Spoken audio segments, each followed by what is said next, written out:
சிவகங்கை மாவட்டம் திருப்பத்தூர் தம்பிப்பட்டியை சேர்ந்த பைனான்ஸ் அதிபர் வடிவேல் என்பவரிடம் தனிமையில் இருக்கலாம் என ஆசை வார்த்தை கூறி தனியாக அழைத்த கவிதா என்ற பெண் தனது கூட்டாளிகளுடன் வடிவேலுவை நிர்வாணமாக்கியும் தாக்கியும் ரூபாய் 50 லட்சம் கேட்டு மிரட்டியதாக புகார் அளித்துள்ளது.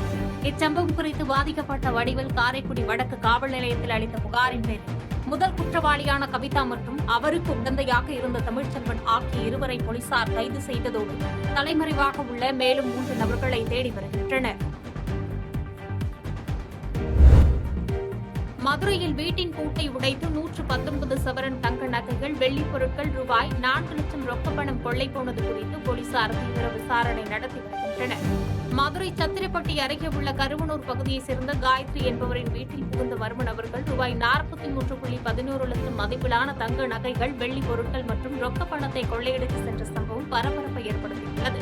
காயத்ரி நேற்று மதியம் வீட்டை பூட்டிவிட்டு வெளியே சென்றிருந்ததை நோட்டமிட்டு கொள்ளை சம்பவத்தை நிகழ்த்தி அந்த மர்ம நபர்கள் குறித்து காயத்ரி அளித்த புகாரின் பேரில் சத்திரப்பட்டி காவல் நிலைய போலீசார் வழக்கு பதிவு செய்து கைரேகை மற்றும் தடயவியல் நிபுணர்களின் உதவியுடன் கொள்ளையில் ஈடுபட்ட மர்ம நபர்களை தேடி வருகின்றனர். திமுக, அதிமுக 2 கட்சிகளும் ஒரே நாளில் ஆளுநரை சந்தித்திருப்பது சந்தேகத்தை ஏற்படுத்துவதாக மார்க்சிஸ்ட் கம்யூனிஸ்ட் கட்சி மாநில தலைவர் சண்முகம் தெரிவித்துள்ளார். மதுரை செல்லூர் பகுதியில் மார்க்சிஸ்ட் கம்யூனிஸ்ட் கட்சியைச் சேர்ந்த 23வது வார்டு மாமன்ற உறுப்பினர் மறைந்த குமரவேல் அவர்களின் படத்திறப்பு விழா நிகழ்ச்சியில் பங்கேற்க வந்த மார்க்சிஸ்ட் கம்யூனிஸ்ட் கட்சி மாநில தலைவர் சண்முகம் செய்தியாளர்களை சந்தித்தார். அப்போது தமிழக ஆளுநர் அதிகாரங்களை மீறி மதுரையில் ஆய்வுக் கூட்டம் நடத்தியதற்கு கண்டனம் தெரிவித்த சண்முகம், மக்களால் தேர்ந்தெடுக்கப்பட்ட ஒரு அரசாங்கம் இருக்கக்கூடிய நிலையில் ஆளுநர் தானாகவே பிரச்சினைகளை தீர்த்து விடுவது போல பொதுமக்களுக்கு அழைப்பு விடுத்திருப்பது பொருத்தமானது அல்ல என்று சாடினார். மேலும் நாங்கள் எந்த அணியிலும் கிடையாது என கூறிய சண்முகம், தாங்கள் இடதுசாரி என்றும் தனித்து செயல்படுகிறோம் என விளக்கமளித்தார். அதே நேரத்தில் தாவேக கட்சிக்கு வெளியில் இருந்து ஆதரவு என்பது தொடரும் என தெரிவித்தார். மேலும் கரூர் சம்பவம் குறித்து அமைச்சர் ஆதவர்ஜுனா பேச்சு குறித்த கேள்விக்கு பதிலளித்த சண்முகம், மத்திய புலனாய்வுத்துறை விசாரணை நடந்து கொண்டிருக்கும் போது ஒரு அமைச்சர் இப்படி பேசுவது என்பது தவறானது என கருத்து கூறினார்.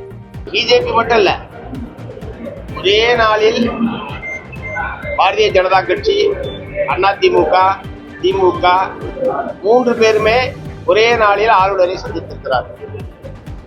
ஆளுநர் பதவியே வேண்டாம் என்பதுதான் திமுக, அதிமுகவுடைய கருத்து. ஆளுநர் என்பவர் ஜஸ்ட் ஏஜென்ட் தான், தபால்காரர் தான், இப்படியெல்லாம் அவருக்கு ஏற்கனவே அடிமொழி என்பது கொடுக்கப்பட்டிருக்கிறது.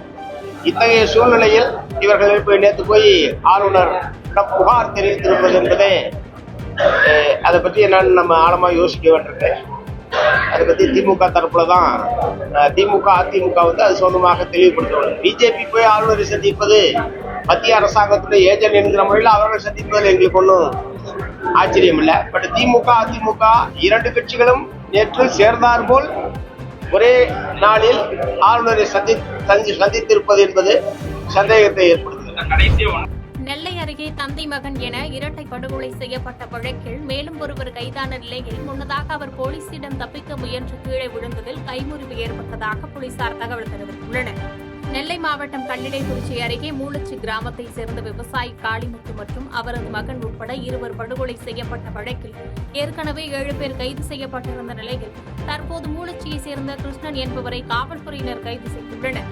வீரவநல்லூர் அருகே உள்ள 80 அடி கால்வாய் பகுதியில் அவரை பிடிக்க சென்றபோது தப்பி செல்ல முயன்றதாக கூறப்படுகிறது.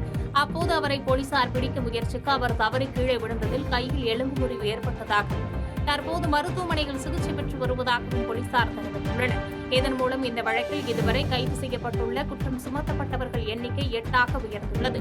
இந்த இரட்டை கொலை வழக்கை விசாரிக்க 9 தனிப்படைகள் அமைக்கப்பட்டு தீவிர விசாரணை நடத்தப்பட்டு வருகிறது.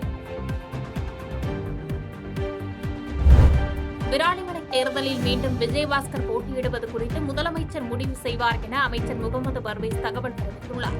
தமிழக வெற்றிக் கழகத்தில் கடந்த சில தினங்களுக்கு முன்பு இணைந்த முன்னாள் அமைச்சர் விஜயபாஸ்கர் புதுக்கோட்டைக்கு வருகை தந்த நிலையில் அமைச்சர் முகமது பர்வேஸை சந்தித்து பூங்கொத்து கொடுத்து வாழ்த்தியதோடு அவருடன் ஆலோசனையில் ஈடுபட்டார்.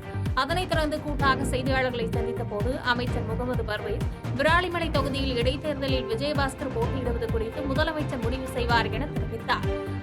அதனைத் தொடர்ந்து பேசிய விஜயபாஸ்கர் தன் மீது விமர்சனம் சொல்பவர்கள் தான் அதிமுகவில் இருந்தபோது சொல்லவில்லை என்று கருத்து தெரிவித்ததோடு தாங்கள் புதிய அத்தியாயத்தை தொடங்கியுள்ளோம், பதில் விமர்சனம் தேவையில்லை என்று கூறினார். இதனைத் தொடர்ந்து விஜயபாஸ்கரின் காரில் தமிழக வெற்றிக் கழக கொடியை அமைச்சர் பர்வேஸ் நிறுத்தினார். அது முதலமைச்சர் முடிவு பண்ணுவாங்க. நல்லபடியாக முடிவு பண்ணி நல்லபடியாக அது தேர்தல் வந்ததுக்கப்புறம் சிஎம் முடிவு பண்ணுவாங்க. எடப்பாடி பழனிசாமியின் தியாகம் மற்றும் உழைப்பை தொண்டர்கள் முழுமையாக ஏற்றுக்கொண்டுள்ளனர் என அதிமுக துணை பொதுச் செயலாளர் KP முனுசாமி தெரிவித்துள்ளார். கிருஷ்ணகிரியில் நடைபெற்ற அதிமுகவின் அண்ணா தொழிற்சங்க ஆலோசனை கூட்டத்தில் கலந்து கொண்ட பின்பு செய்தியாளர்களை சந்தித்த KP முனுசாமி கரூர் சம்பவம் குறித்து கணக்கு தீர்க்க வேண்டியுள்ளதாக பேசிய அமைச்சர் ஆதவ அர்ஜுனா கருத்து காவல்துறையை மிரட்டும் வகையில் உள்ளதாக கண்டனம் தெரிவித்தார்.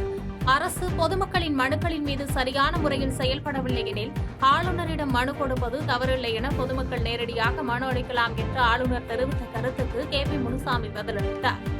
தேர்தல் கமிஷனிடத்திலே பதிவு செய்யப்பட்ட இயக்கம் 54 நாட்களுக்கு முன்பாக பதிவு செய்யப்பட்ட இயக்கம், கிட்டத்தட்ட 1.5 கோடி 2 கோடி தொண்டர்களை உள்ளடக்கிய இயக்கம். இவ்வளவு பெரிய இயக்கத்தை ஏதோ ஓடுகாலிகள் உங்களை போன்ற சந்தர்ப்பவாதிகள் ஆதவர்ஜினாவை போல தான் இவர்களும். ஆதவர்ஜினாவுக்கும் விஜயபாஸ்கருக்கும் வித்தியாசம் இல்லை. எத்தனை கட்சி ஓடிட்டார். இப்போ ஆட்சியில் இருந்தே விஜயபாஸ்கர் அங்கே ஓடிட்டார். நாளைக்கு இந்த ஆட்சியில் இருந்தால் விஜய காலி பண்ணிட்டு வேற எங்கேயாவது ஓடுவாங்க. அது மாதிரி கூட்டம். அந்த கூட்டத்தில் ஒருவராக இருக்கின்ற ஆதவர்ஜினாவுக்கு எச்சரிக்கை விடுக்கின்றேன். இது போன்ற கருத்தை சொல்வீர் என்று சொன்னால் சட்டத்தின் மூலம் நீங்கள் பதில் சொல்ல வேண்டிய நிலைமை வந்துவிடும் என்பதை தெரிவித்துக் கொள்கிறேன்.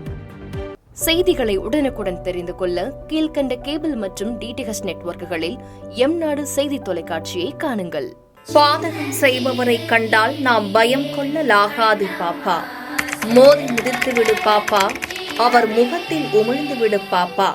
அண்மை செய்திகளை உடனுக்குடன் தெரிந்து கொள்ள இணைந்திருங்கள் எம்நாடு தொலைக்காட்சியுடன்.